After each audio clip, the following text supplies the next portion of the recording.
તમને બધાને ખબર કે હું વધારે બોલતો નથી.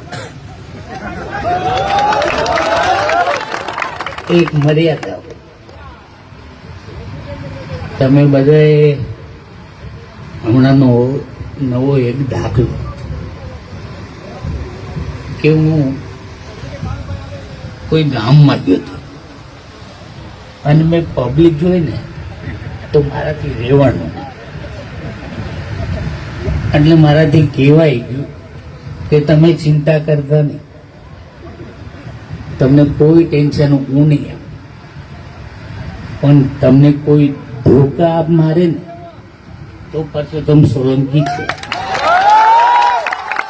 અને મેં સમાચારમાં તમે જોયું હોય બધા કે બધા કહેતા હોય કે આ મંત્રી દરજાનો માણસ અને જાહેરમાં આવું બોલે.